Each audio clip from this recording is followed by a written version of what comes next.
Assalamualaikum warahmatullahi wabarakatuh. Bismillahirrahmanirrahim. Hamdan wa thana'an laka ya Allah, salatan wa salaman laka ya Habiballah, wa ala alika wa ashabika ya khair khalqillah, laka ya Rasulullah wa li jami' man ittaba'dinaka ya Habiballah, haqiqatan min ladun Adam la yaumil qiyamah. Wa nakhussu khususan minhum ila hadratis Syekh Jaluddin Rumi radhiyallahu lana wa lahumul Fatihah. A'udzu billahi minasy syaithanir rajim. Bismillahirrahmanirrahim. Alhamdulillahi rabbil alamin arrahmanir rahim maliki yaumiddin. Iyyaka na'budu wa iyyaka nasta'in ihdinas siratal mustaqim. Siratal ladzina an'amta 'alaihim ghairil maghdubi 'alaihim waladdallin. Amin. Litaqarrubina ila Allah ta'ala limahabbatina ila Rasulillah sallallahu alaihi wasallam li salamatina fid dini wad dunya wal akhirah liqadai duyunina liqadai hajatina min hawajid dunya wal akhirah litaysiri arzaqina halalan thayyiban mubarakan katsiran wasa'ah لصحة جسدنا وقلوبنا لشفاء أمراضنا ظاهرا باطنا لدفع البلايا والمحن والفتن والأمراض لا سقام لمنافعنا لمصالحنا لأهل بيتنا وأولادنا ذرياتنا وجوارنا وأصدقائنا وجميع المسلمين والمسلمات والمؤمنين والمؤمنات الأحياء منهم والأموات ولعز الإسلام والمسلمين بجودك يا الله بشفاعة نبيك يا الله ببركة أوليائك يا الله وبأسرار الفاتحة. أعوذ بالله من الشيطان الرجيم. بسم الله الرحمن الرحيم. الحمد لله رب العالمين الرحمن الرحيم مالك يوم الدين. إياك نعبد وإياك نستعين اهدنا الصراط المستقيم غير المغضوب عليهم ولا الضالين. Amin. Alhamdulillah, kita bersua kembali dalam kajian kitab Matsnawi karya Maulana Jalaluddin Rumi. Ini sudah sampai di bait 1974.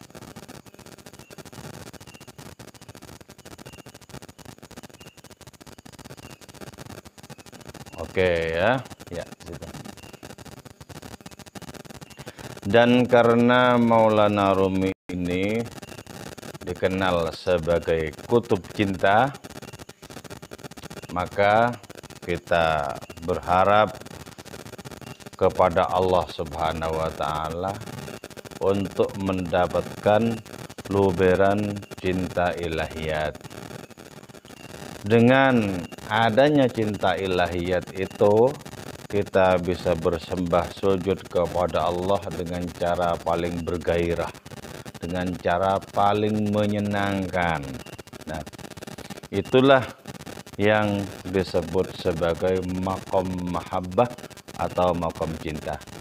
Ambilin ini. Sudah satu orang aja. Yang disebut sebagai maqam cinta.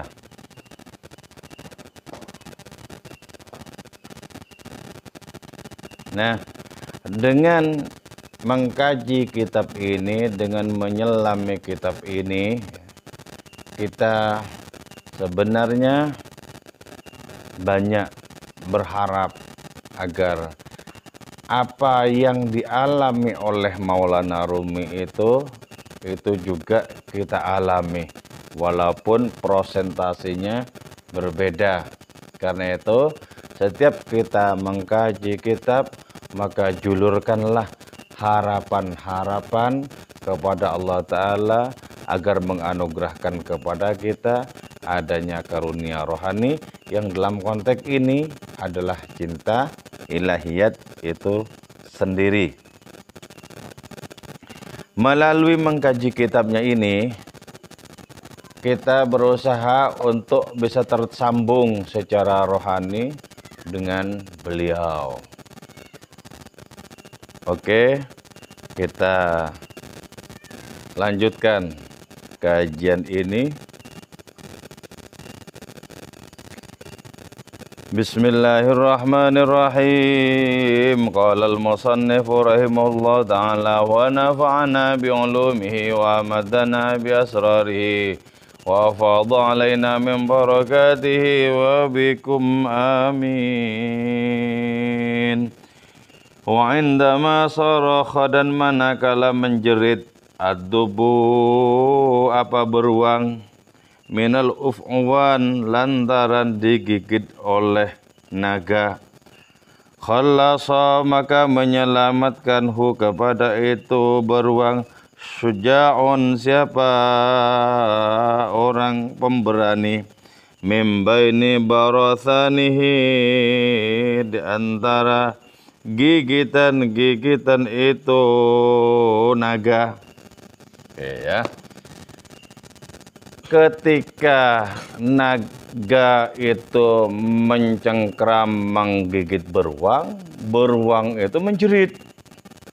Nah, karena mendengarkan jeritannya, maka datanglah seorang pemberani membebaskan beruang itu dari cengkraman naga.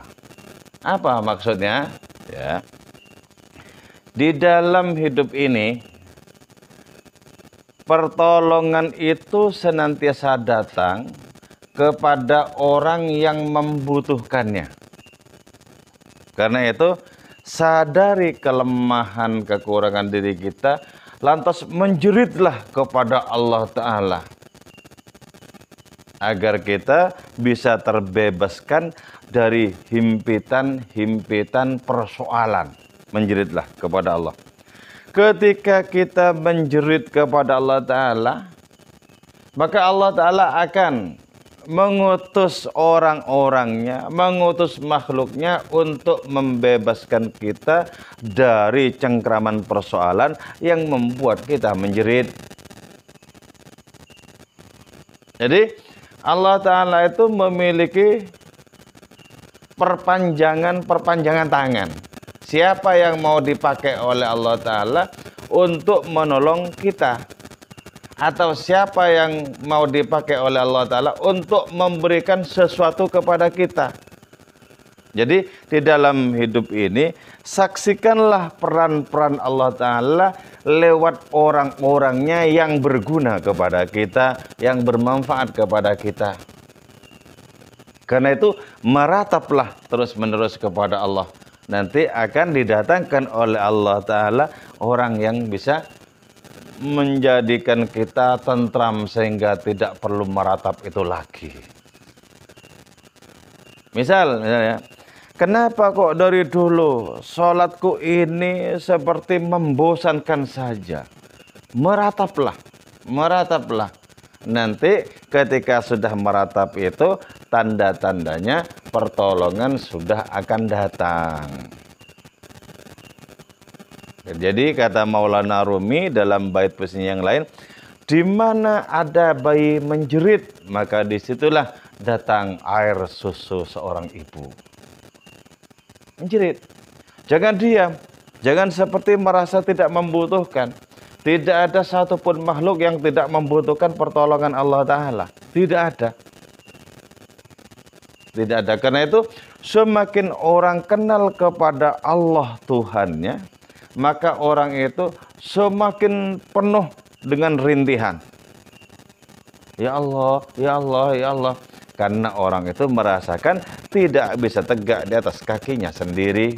Tidak bisa tegak di atas kemampuannya sendiri. Wajib mendapatkan adanya pertolongan Allah. Jadi kalau orang berjaya, itu karena ditolong.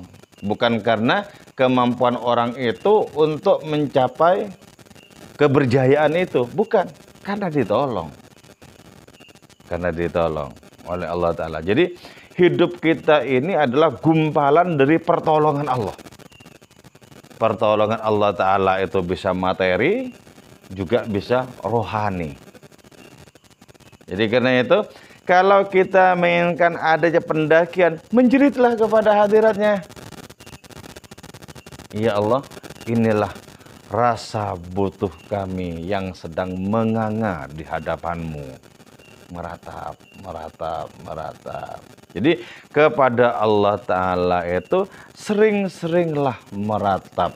Sering-seringlah menjulangkan harapan kepada Allah. Adapun kepada manusia, maka tutup pengharapanmu. Tutup pengharapanmu. Kecuali dalam rangka mendapatkan pertolongan Allah Ta'ala dan kau yakin bahwa orang itu diamanai pertolongan oleh hadiratnya. Gitu. Jadi di sini istilahnya itu apa? Beruang dicengkram oleh naga. Nah, sedangkan makhluk yang tidak mendapatkan amanah agama seperti beruang misalnya, itu tetap saja ada penolong yang diutus oleh Allah Ta'ala kok. Kita ini memiliki akal ya, dan dengan akal spiritual itu kita bisa mencapai adanya rasa butuh yang tak terhingga kepada hadiratnya. Ilahi hajati ilaika katsirah. Tuhanku, hajatku kepadamu itu sangat banyak. Jadi kalau kita itu dipreteli, maka akan lenyaplah diri kita. Dipreteli, dari adanya pertolongan lenyap kita. Oke. Fakilahuma, maka adapun itu keduanya itu apa? Yaitu al-hilatu wasyaja'atu, taktik dan keberanian. Ta'awana, saling menolong itu keduanya ma'an, bersama-sama. Jadi ya, untuk memberikan pertolongan itu, untuk bisa menyelesaikan persoalan, keberanian tidak cukup. Keberanian tapi ngawur, gitu. Jadi butuh taktik. Taktik itu yang menjadikan seseorang tepat ketika bertindak. Ayo langsung di sini. Menjadikan seseorang tepat ketika bertindak. Keberanian tanpa taktik itu bisa membuat seseorang justru gagal. Keberanian tanpa taktik itu. Jadi di sini adanya taktik dan keberanian itu bekerja sama.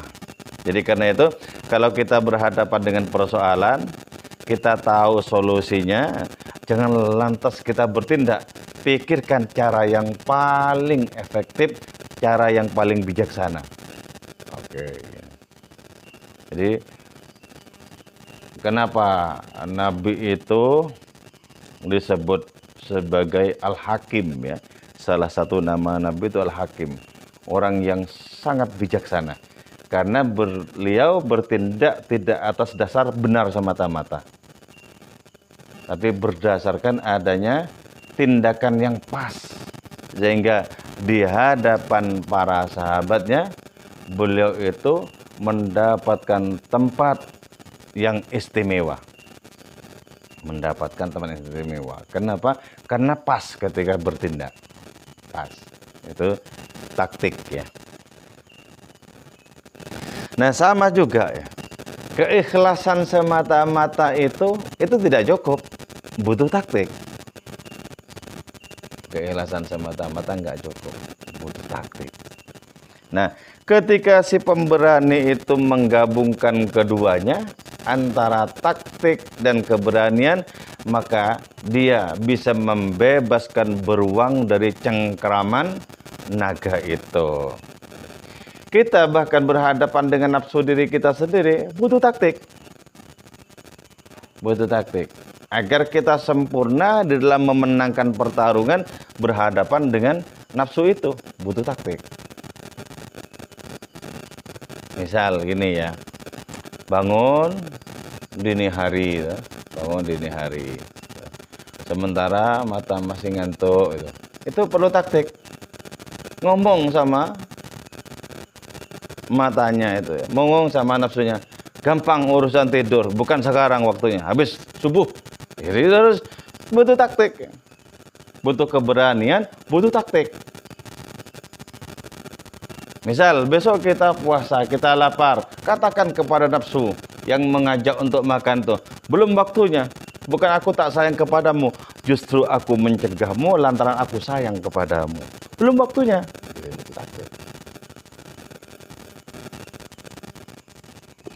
Oke.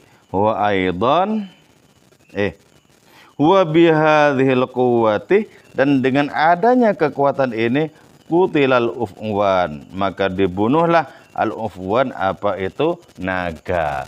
Naga itu simbol dari apa? Dari kekuatan jahat. Simbol dari kekuatan jahat.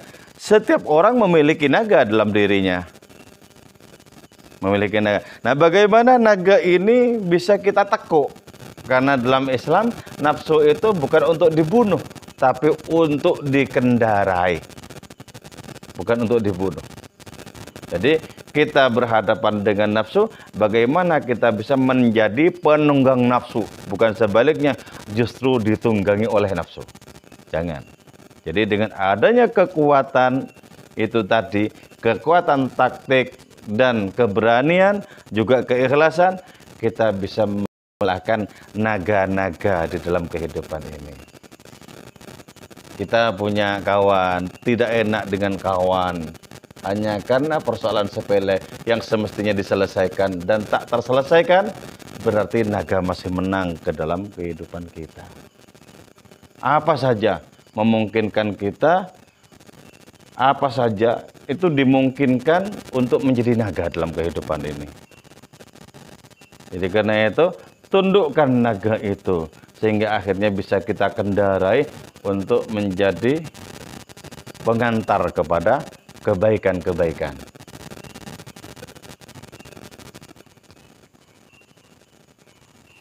Fal afwan, maka adapun itu naga, ladahi ialah bagi itu naga, al quwwatu adapun kekuatan. Naga itu punya kekuatan. Kekuatan. Jadi potensi buruk itu punya kekuatan, tapi walahi lataladaihi, tidak ada taktik bagi naga itu. Jadi mau mencengkram, cengkram saja itu. Enggak nunggu saat-saat sepi, saat-saat lainnya ya enggak. Mau cengkram, ada kesempatan, cengkram saja. Jadi orang yang hanya mengandalkan keberanian, maka orang itu tidak jauh berbeda dari naga itu. Jadi ada kesempatan cengkram, cengkram. Tidak mempertimbangkan adanya efek, tidak mempertimbangkan adanya taktik. Cengkram, cengkram saja. Jadi dalam kebaikan kita sebagai orang-orang berakal, maka dibekalkan kepada kita juga adanya taktik itu tadi. Wa aidan, dan juga faman fawqa hilatika, maka siapakah yang berada di atas taktikmu. Jadi di dalam dunia rohani ya, orang-orang itu memiliki beragam taktik, memiliki tingkatan-tingkatan taktik di dalam dunia rohani itu. Karena itu, ketika taktik yang kita pakai itu tidak mempan untuk mengantarkan kita kepada kelezatan bersembah sujud, belajarlah kepada taktik orang lain. Jadi itulah sebabnya kita kenapa mengkaji salah satu kitab dari seorang sufi terkenal. Untuk apa? Untuk mempelajari taktik bagaimana kita bisa diantarkan kepada makom cinta, makom jumbu rayu dengan Tuhan itu. Kan pasti taktiknya itu sudah jauh lebih mumpuni itu. Jauh lebih mumpuni. Ketika sholat misalnya, orang itu sudah terbebaskan dari bayang-bayang makhluk. Orang itu sudah betul-betul tenggelam di dalam tawajuh kepada ilahi. Berarti orang itu memiliki taktik yang jitu sampai akhirnya di situ. Di makom ketenggelaman dalam tawajuh ilahi itu. Jadi kita ini belajar kepada taktiknya para sufi. Dalam konteks ini belajar kepada taktiknya Maulana Rumi ini. Jadi taktik. Jadi di atas kemampuan kita ada kemampuan yang lain. Di atas ilmu kita ada ilmu yang jauh lebih tinggi. dan kita senantiasa dahaga untuk mendapatkan ilmu rohani itu. Dahaga. Jadi kita bisa membayangkan sambil penasaran seperti apa ilmu rohaninya Syekh Siti Jenar, seperti apa ilmu rohaninya Sunan Kalijogo. Itu kita mestinya apa? Mestinya penasaran untuk bisa mengalami apa yang mereka alami gitu. Nah, dengan adanya penasaran seperti itu, maka kita akan mencari jalan, mencari pintu bagaimana taktik mereka itu bisa kita terjemahkan ke dalam diri kita. Jadi karena itu, jangan pernah merasa puas dengan pencapaian kita di bidang apapun. Sebab merasa puas itu adalah awal dari matinya kreativitas. Jangan pernah merasa puas. Rampung, enggak ada rampungnya, apalagi ilmu keilahian. Itu tidak ada rampungnya. Ibarat samudra, tidak berdasar, tidak berpantai. Nah, di atas taktik kita ada taktik yang lain. Hilatun ukhra. Ada taktik yang lain. Nah, kita bagaimana bisa membayangkan taktiknya para nabi, para rasul itu. Yang oleh Allah Ta'ala kemudian diantarkan kepada kedudukan rohani yang sangat karib dengan hadiratnya itu. Itu kita coba telusuri. Di mana ada kesungguhan, maka di situ ada jalan. Karena itu wa madumta, dan selama ada engkau qad ra'aita, ialah melihat engkau hilataka kepada taktikmu, kembalilah. Kalau kita hanya merasa cukup dengan taktik yang kita miliki, kembali ke mana? Kembali kepada asal usul kita. Sebab pastilah taktik yang kita miliki itu bukan yang tertinggi, bukan yang sudah final, bukan. Jadi ada banyak para kekasih Allah Ta'ala yang dianugerahi taktik-taktik yang ampuh. Bahkan ya, Allah Ta'ala menganugerahkan kepada mereka redaksi doa yang istimewa. Redaksi doa yang istimewa. Jadi redaksi doa itu dibimbing oleh Allah Ta'ala, kemudian dilontarkan kepada hadiratnya. Misal ya, keluh kesahnya Nabi Isa ya. In tu'adzibhum fa innahum ibaduk. Jika engkau menyiksa mereka, umatku itu ya Allah, maka sesungguhnya umatku itu adalah hamba-hambamu juga. Ini kan betul-betul doa yang penuh dengan pendekatan kepada Allah Ta'ala. Pendekatan kasih sayang untuk umatnya. Kalau kau siksa mereka, maka ketahuilah ya Allah, mereka itu juga hamba-hambamu. Tidak punya pelindung selain engkau. Kan itu. Artinya apa? Itu kata lainnya adalah mohon untuk umatnya agar jangan disiksa. Kan itu. Jadi, kok bisa muncul redaksi seperti itu? Lah, yaitu karunia dari Allah Ta'ala. Karunia dari Allah Ta'ala. Muncul redaksi seperti itu. Jadi, atau seperti redaksi doanya Syekh Tajuddin Ibnu Athaillah As-Sakandari itu. Ya. Ilahi, kaifa a'zimu wa antal amir. Tuhanku, bagaimana mungkin aku bekerja keras, bersungguh-sungguh, sementara engkau yang pasti menang. Wa antal qahir. Engkau yang menentukan. Jadi, bagaimana ya Allah? Saya akan bersungguh-sungguh bekerja, bersungguh-sungguh berikhtiar, mencari ilmu dan lain semacamnya. Sementara yang menentukan hasilnya seberapa, ya pasti engkau. Pasti engkau. Kalau pasti engkau yang menentukan hasilnya, untuk apa aku sesungguhnya berjerih payah ini? Toh tidak bisa menentukan hasilku sendiri. Wa kaifa la a'zimu antal amir. Dan bagaimana ya Allah, aku tidak bersungguh-sungguh sementara engkau memerintahkanku untuk bersungguh-sungguh. Loh, ini ya kayak dua kalimat yang bertentangan. Tapi sesungguhnya yang memunculkan redaksi itu, doa itu Allah juga. Allah juga yang memunculkan redaksi seperti itu. Jadi dengan demikian ya, pelajaran bagi kita untuk senantiasa berjalan, melangkahkan kaki rohani lewat mempelajari siapa saja yang lebih istimewa dibandingkan kita di hadapan Allah Subhanahu wa taala. Pelajari. Kalau kita ketemu orang yang ikhlas kemudian dan kita merasakan di bidang keikhlasan itu kita kalah, maka bergurulah kepada orang yang kita temui itu di bidang keikhlasan. Kalau ada orang yang kita temui ngomongnya itu hanya yang berarti, sementara kita banyak ngomong yang tak berarti, maka belajarlah kepada orang itu untuk hanya ngomong yang berarti dan lain semacamnya. Jadi di dalam kehidupan ini kita dipertemukan oleh Allah Ta'ala kepada banyak guru secara tidak langsung. Ambil itu. Dari orang ini ambil kebaikannya, dari orang itu ambil kebaikan yang ini dan lain semacamnya. Ambil itu. Itu artinya apa? Kita tidak berpuas diri dengan adanya kemampuan yang kita miliki. Karena Allah menganugerahkan adanya berbagai macam kelebihan kepada orang-orang lain. Sebagaimana dalam hal tertentu Allah menjadikan diri kita memiliki kelebihan dibandingkan oleh orang lain itu.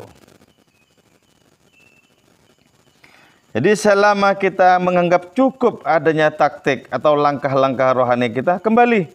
Wanzur dan pandanglah engkau min aina ataita, dari mana engkau datang. Coba pandang baik-baik, renungi baik-baik, dari mana kita datang. Ternyata bukan dari bapak dan ibu kita. Bukan. Bapak dan ibu kita hanyalah dijadikan alat oleh Allah Ta'ala untuk kelahiran diri kita. Sedangkan secara roh, bapak kita tidaklah lebih tua dibandingkan dengan diri kita. Jadi di alam arwah itu sebelum dilahirkannya segala sesuatu, semua roh sama tuanya. Cuman karena kita ditakdirkan lahir lewat siapa, maka orang yang ditakdirkan sebagai sarana bagi kelahiran kita itu disebut lebih tua karena lebih dulu lahir ke kehidupan ini. Lebih dulu ke dalam lahir ke kehidupan ini. Jadi pandanglah dari mana engkau datang. Kata Maulana Rumi itu, engkau tidak lahir dari langit, engkau pun juga tidak lahir dari bumi. Langit dan bumi terlampau ringkih untuk bisa melahirkanmu. Engkau lahir dari Rabbul Alamin. Jadi dilesatkan sebagai anak-anak panah ke kehidupan ini. Rat. Kita lahir dari Tuhan. Jadi kuatkan rasa seperti ini, maka kita akan merasakan akrab dengan asal usul kita, dengan Allah Ta'ala itu. Sejak kapankah kita lupa kepada asal usul? Dari mana engkau datang? Tanyakan kepada diri sendiri. Dari mana engkau datang? Dari mana? Langit dan bumi terlampau ringkih untuk bisa melahirkanmu.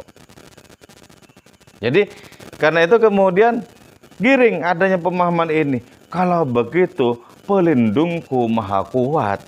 Kalau begitu pelindungku Allah Ta'ala. Kalau orang sampai meyakini dan merasakan bahwa pelindungnya Allah Ta'ala, maka orang itu akan merasa aman dimanapun berada. Aman. Dimanapun berada, merasa aman. Karena pelindungnya itu tidak bisa dikalahkan oleh siapapun.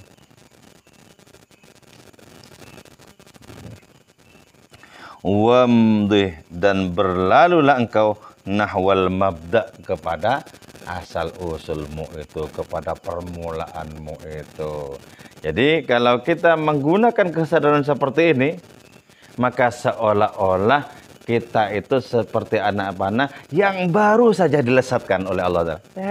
Baru dilesatkan. Jadi jangan sampai merasa seperti orang-orang yang tidak bertuan itu loh. Wah, Tuhan kita itu mah hebat. Bagaimana mungkin kok kita merasakan tak bertuan? Seperti hanya sendirian, tidak ada tempat berkeluh kesah. Jangan sampai, jangan sampai. Allah Ta'ala itu setiap saat menunggu keluh kesah kita. Bahkan semakin banyak kita berkeluh kesah, Allah makin sayang kepada kita.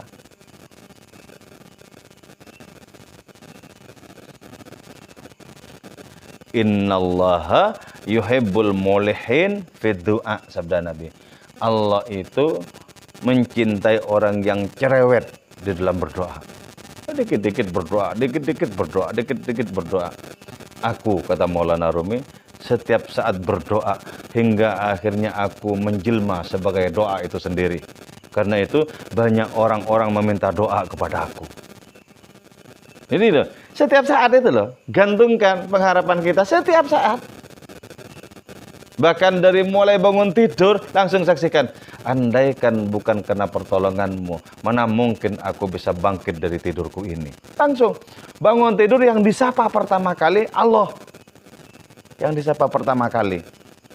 Setelah itu beraktivitas, kita bisa beraktivitas, bisa melangkahkan kaki dari kamar ke kamar mandi misalnya. Pastikan, Allah, ini adalah pertolonganmu. Jadi setiap saat itu merasa bergantung kepada hadiratnya dan merasa membutuhkan hadiratnya itu. Itu hakikat doa. Hakikat doa. Jadi kalau orang sudah menjelma sebagai doa, maka banyak orang menitipkan persoalan-persoalan untuk bisa diselesaikan lewat doanya itu. Tolong doakan, iya. Tolong doakan, iya. Tolong doakan, iya.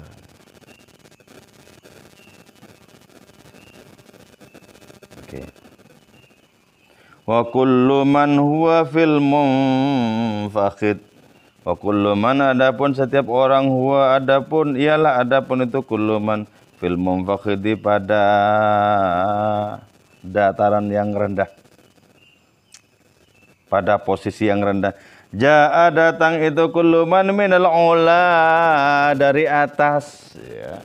Kalau kita merasakan diri kita jembel secara rohani, kalau kita merasakan kita bukan siapa-siapa secara rohani, maka pastikan kesadaran kita bangkit kembali bahwa kita datang dari atas, dari hadiratnya. Gitu loh ya. Jadi kita itu adalah apa? Kita itu adalah wujud dari kehendak dan cinta Allah Ta'ala. Yang dengan kehendak dan cintanya itu kita dilesatkan ke kehidupan ini. Dilesatkan ke kehidupan ini. Jadi kalau kita merasakan bahwa kita itu berada di titik nadir yang paling rendah, maka ketahuilah sesungguhnya kita itu datang dari atas. Dulu kita menyatu dengan Allah Ta'ala, dikandung oleh hadiratnya ketika masih merupakan ide. Jadi ketika masih merupakan ide, merupakan gambaran, belum direalisasikan seperti sekarang, dulu kita dikandung oleh Allah Ta'ala. Dikandung oleh hadiratnya itu. Nah, kenapa saya bilang dikandung? Karena begini, apapun yang akan diciptakan oleh Allah, Allah sudah tahu persis. Si A, si fulan, wajahnya kayak gini, rezekinya segini, umurnya segini, tahu persis. Nah, ketika masih merupakan rancangan itu, bukankah rancangan itu dalam hadiratnya? Nah, rasakan baik-baik itu, bahwa kita yang memiliki rupa seperti sekarang, jauh sebelum kita dilahirkan, Allah sudah maha tahu tentang rupa kita kayak apa. Sudah maha tahu. Itu artinya apa? Kita diajak memiliki kesadaran bahwa sesungguhnya pada awalnya kita dikandung oleh Allah, direalisasikan dalam kehidupan ini sebagai anak-anak panah ilahi. Nah, karena itu farokis, maka fokuskanlah engkau ainaika, kepada kedua matamu, haulal ula, di sekitar arah yang atas itu. Jadi ya, pandanglah baik-baik asal-usul kita. Kalau tidak, maka kita akan betul-betul jatuh. akan betul-betul jatuh. Kalau kita tidak merasakan bahwa asal-usul kita itu Allah yang maha tinggi, gitu ya, kita akan betul-betul jatuh. Kalau kita tidak memiliki pertalian dengan hadiratnya, kita akan betul-betul jatuh. Karena itu dalam hidup ini kita pertaruhkan seberapa baik hubungan rohani kita dengan Allah Subhanahu wa taala itu. Seberapa baik hubungan. Nah, ketika sudah baik hubungan kita dengan hadiratnya, maka Allah menganugerahkan keistimewaan kepada kita, kepada rohani kita. Biarpun lahiriah kita adalah orang-orang gembel. Ada pertalian rohani. Nah, itu yang kita buru ya, yang kita buru. Dan sekarang karena ini masih merupakan 10 pertama Ramadan, maka banyaklah berharap untuk mendapatkan karunia rohani.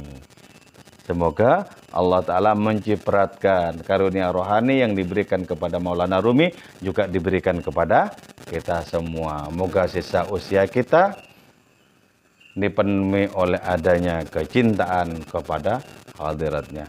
Oke, saya kira itu. Wal afwa minkum. Assalamualaikum warahmatullahi wabarakatuh. Waalaikumsalam warahmatullahi wabarakatuh.